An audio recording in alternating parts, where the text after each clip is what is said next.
This is Examine Sport, a podcast of the Sports Ethicist. I am your host, Sean Klein. Each episode of Examine Sport focuses on an argument or concept in the philosophy of sport literature. We will look at classic, discipline-defining articles, exciting, newly published works, and dig deep for important but not as well-known papers. You can subscribe, comment, and find an archive of all the shows, along with links and related information at sportsethicist.com. In this episode of Examine Sport, I look at Nicholas Dixon's influential paper on sportsmanship and running up the score. Published in the Journal of Philosophy of Sport in 1992, this paper spurred a discussion on the ethics of wide margin victories in sport. Is it wrong to run up the score or blow out another team? Many seem to hold the view that sportsmanship condemns this pursuit of lopsided victories. Now, Dixon labels this view as the Anti-Blowout Thesis.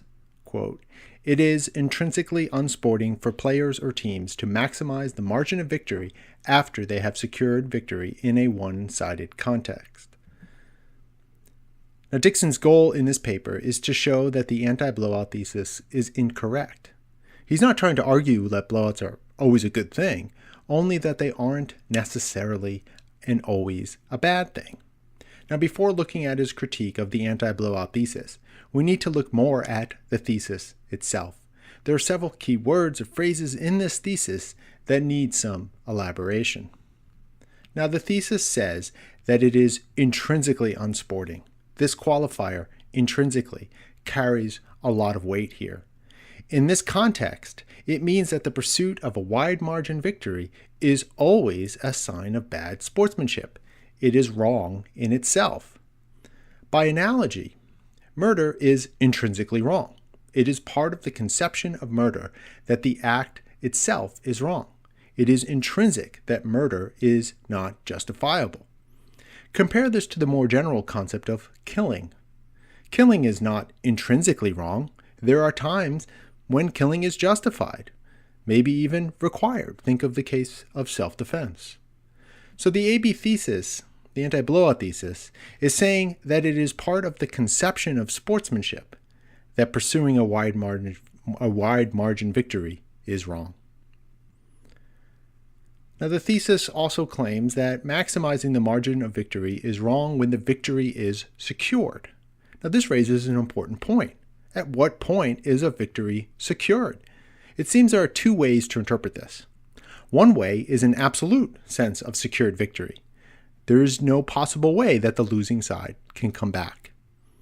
For example, in American football, if a team is up by 42 points and there are only 30 seconds left in a game, it's impossible for the losing side to score sufficient points before time runs out.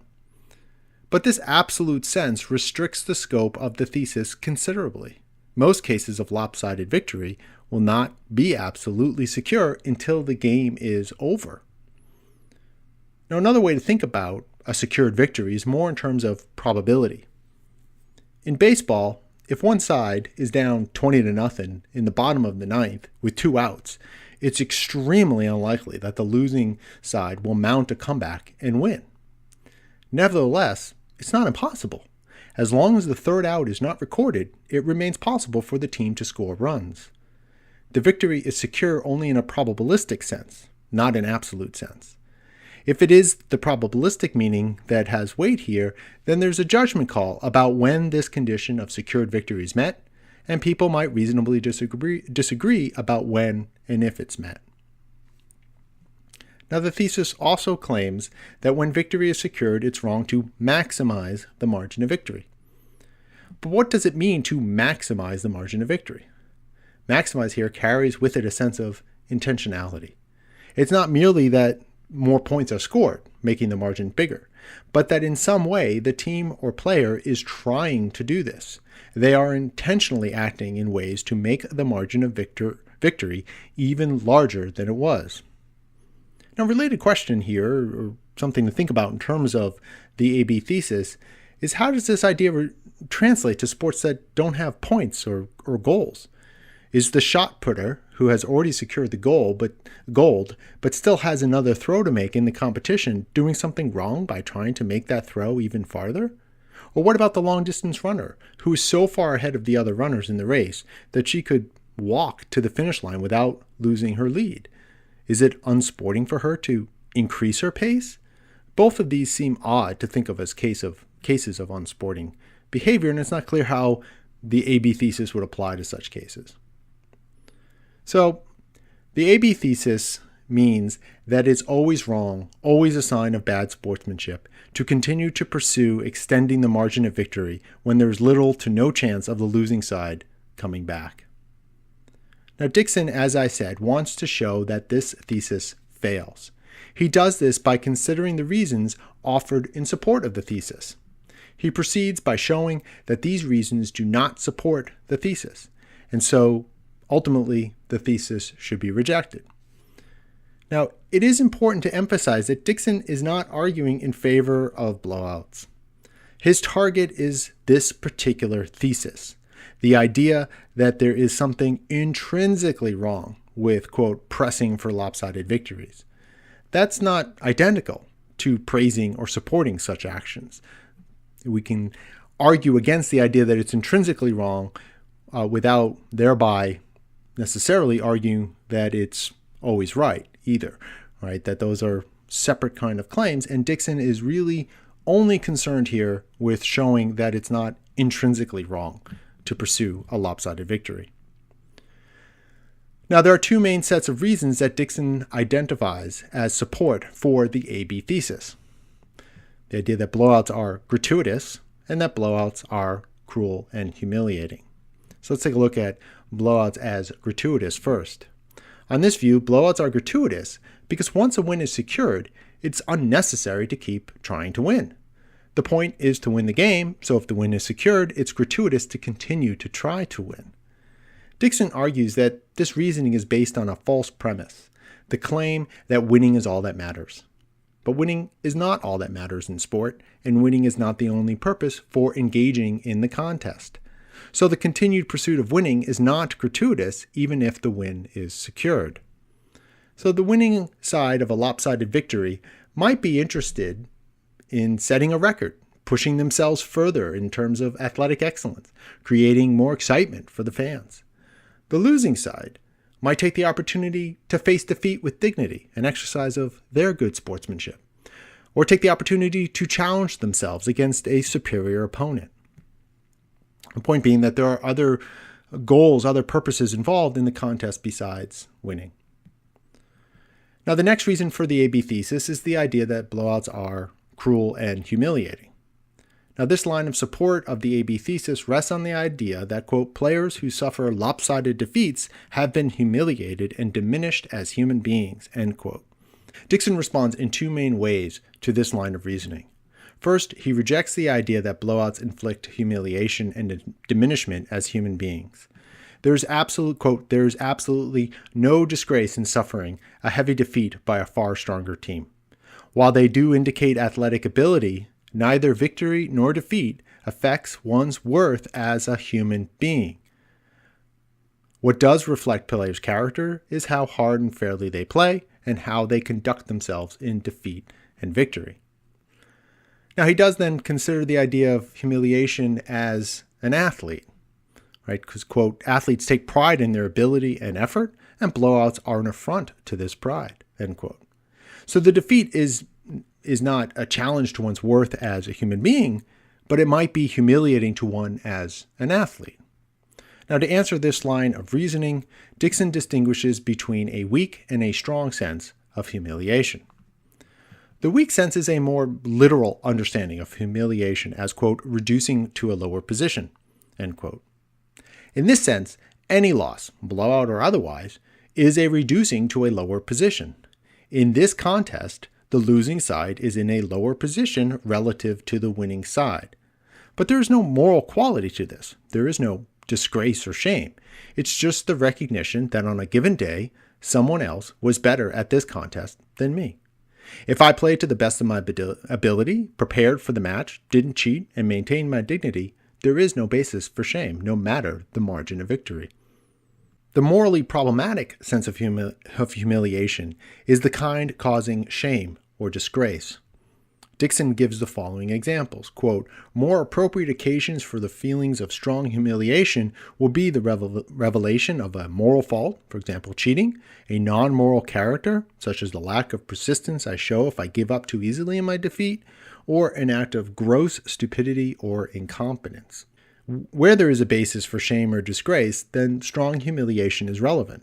But there is nothing inherent in a lopsided victory to suggest a moral failing or faulty character. Dixon's point is that one's worth as a human being or as an athlete is set by how hard you play and whether you play fair or not by victory or defeat. So a lopsided loss, if one has played hard and fairly, is not a measure of your worth qua person or qua athlete.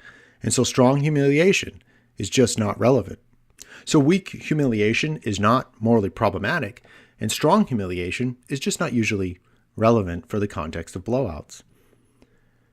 Now, what about cases where the winning side is trying to make the losing side feel worse about their loss? That is, taunting and teasing them, doing things in the course of play with the intention of embarrassing and disrespecting the losing side. Now, Dixon argues that such cases do show a serious lack of sportsmanship, but they are not wrong in terms of a lopsided victory. They are wrong because the winning side has an intention to cause emotional harm to the other side. That intention is not a necessary part of pursuing a lopsided victory. Quote, "One can also pursue a lopsided victory without any intention to humiliate one's opponent." Dixon's point is that we have to distinguish between a team or a player who has an intention to cause harm and a team or a player who is pursuing a lopsided victory. These may sometimes overlap, but they do not have to, and there is no necessary connection between them. The intention to cause harm can be there absent the blowout, and a lopsided victory doesn't have to involve any intention to humiliate.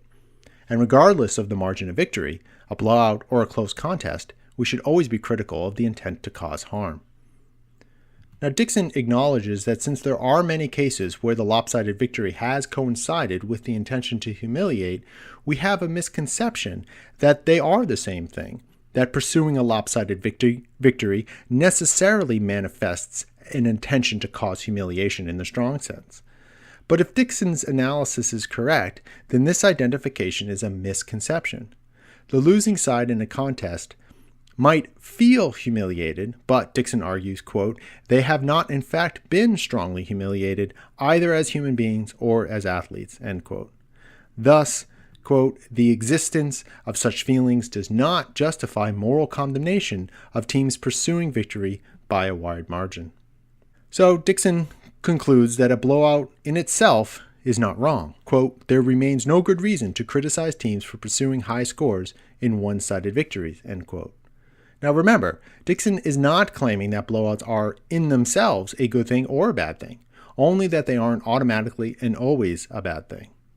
It is wrong, it is unsporting to try to humiliate or show disrespect to an opponent, but that is not something that is necessary for a blowout or restricted to blowouts. And so since we can distinguish these two things, we can identify the wrongness of trying to humiliate without thereby also claiming that blowouts themselves contain that intention. And that's Dixon's point, that we can separate them, and so that a blowout isn't necessarily something that shows an intent to humiliate.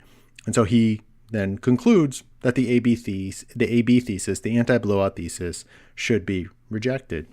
Now, Dixon continues his analysis by comparing his view of the relationship of lopsided victories in sportsmanship with prominent views of sportsmanship, those of James Keating, Randolph Fiesel, and Peter Arnold, each of which were subjects of previous episodes of Examine Sport.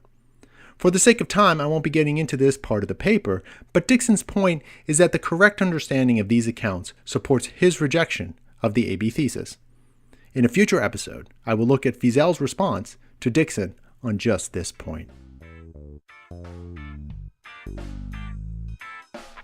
Thank you for listening to Examine Sport. You can subscribe, comment, and find an archive of all the shows, along with links and related information at sportsethicist.com. Please also consider rating the show on iTunes, liking it on YouTube, and sharing on Facebook, Twitter, and elsewhere. You can email the show, sportsethicist@gmail.com.